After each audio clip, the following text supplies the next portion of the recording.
নমস্কার বন্ধুরা। তো আজকে আমরা আবার চলে এসেছি নতুন কিছু শেখার উদ্দেশ্যে।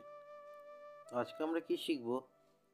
আজকে শিখব যে গ্রহদের মিত্রতা শত্রুতা, কোন গ্রহের সাথে কোন গ্রহের শত্রুতা আছে এবং কোন গ্রহের সাথে মিত্রতা আছে। আমরা 3 নম্বর পর্বে শিখেছি যে কোন গ্রহ দানব গ্রহ, কোন গ্রহগুলো দেবতা গ্রহ, সেগুলো আমরা আগে শিখে নিয়েছি। আজকে আমরা শিখব কি সেই সব গ্রহগুলোই আবার কার সাথে শত্রুতা আছে এবং কার সাথে মিত্রতা আছে। তাহলে চলুন শুরু করা যাক।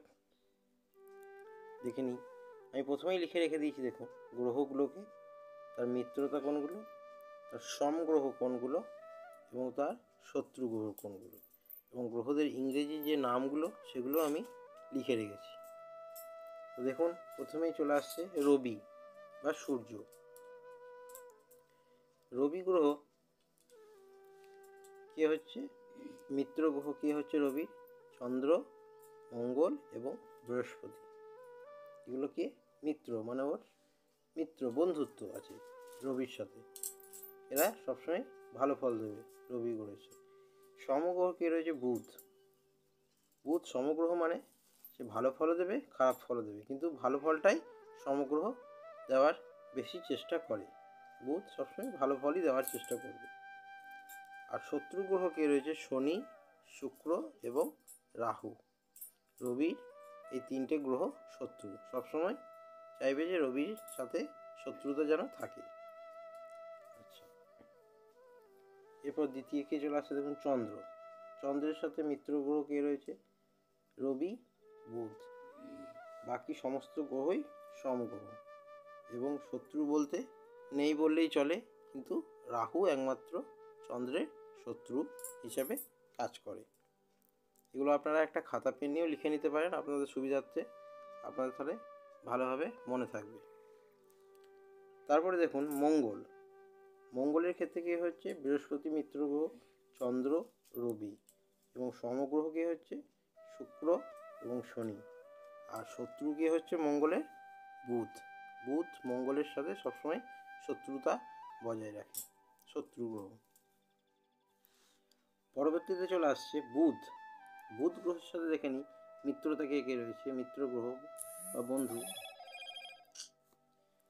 তাহলে পরবর্তীতে কি রয়েছে? বুধ গ্রহ। এবার দেখে নিই বুধ গ্রহের মিত্রতা মানে বন্ধু কে কে। বুধ গ্রহের সঙ্গে রয়েছে রবি এবং শুক্র, এর মিত্র গ্রহ। বৃহস্পতি এবং শনি কে হচ্ছে সমগ্রহ। আর শত্রুকে চন্দ্র এবং মঙ্গল, এগুলো হচ্ছে বুধ গ্রহের শত্রু গ্রহ। আচ্ছা, পরবর্তীতে আসছে বৃহস্পতি। বৃহস্পতি দেবের মিত্র গ্রহ মানে বন্ধু কে হচ্ছে? রবি, চন্দ্র, মঙ্গল এবং বুধ। এবং সমগ্রহ কে হচ্ছে? শনি। আর শুক্র হচ্ছে শত্রু গ্রহ। আচ্ছা, তার পরবর্তীতে শুক্রাচার্য, শুক্রদেব, তার কে হচ্ছে মিত্র? বুধ এবং শনি। মঙ্গল এবং চন্দ্র হচ্ছে সমগ্রহ। আর রবি আর বৃহস্পতি হচ্ছে শত্রু গ্রহ। পরবর্তীতে শনিদেব, শনি মহারাজকে মিত্র গ্রহ বুধ এবং শুক্র। বৃহস্পতি তার সমগ্রহ, রবি, চন্দ্র এবং মঙ্গল হচ্ছে তার শত্রু গ্রহ। রাহুদেব, রাহুর কে হচ্ছে? শুক্র এবং শনি হচ্ছে মিত্র গ্রহ। বুধ আর বৃহস্পতি হচ্ছে সমগ্রহ, রবি, চন্দ্র এবং মঙ্গল তার শত্রু গ্রহ। কেতুর ক্ষেত্রেও তাই, শুক্র এবং শনি, বুধ, বৃহস্পতি, রবি, চন্দ্র এবং মঙ্গল। তাহলে আপনাদের এই কনসেপ্টটা বোঝা গেল নিশ্চয়ই। এটা সবসময় খেয়াল রাখতে হবে যে কোন গ্রহের সাথে কোন গ্রহ শত্রু, কোন গ্রহ মিত্র, কোন গ্রহ সমগ্রহ।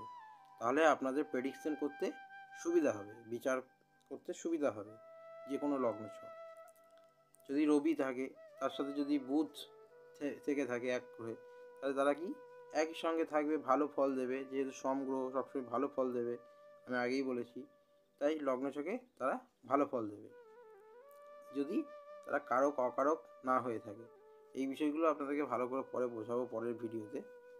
আবার যেমন যদি চন্দ্রের শত্রু রাহু যদি একই ঘরে বসে থাকে তাহলে কি একে অপরের শত্রু, তাহলে সেই ঘরটাতে সে ভালো ফল দিতে পারবে না।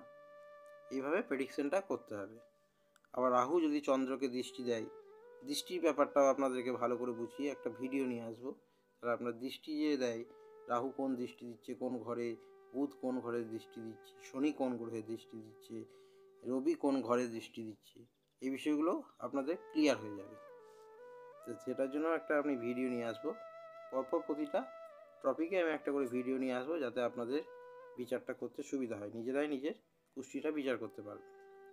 তো এটা আপাতত আপনাদের বোঝা গেল নিশ্চয়ই। এটা আপনারা খাতা পেনে লিখেও নিতে পারেন, আপনাদের সুবিধা হবে। তো আজকে এইটুকুই। পরবর্তী ভিডিওতে আমরা আরও কিছু শিখব, নতুনত্ব।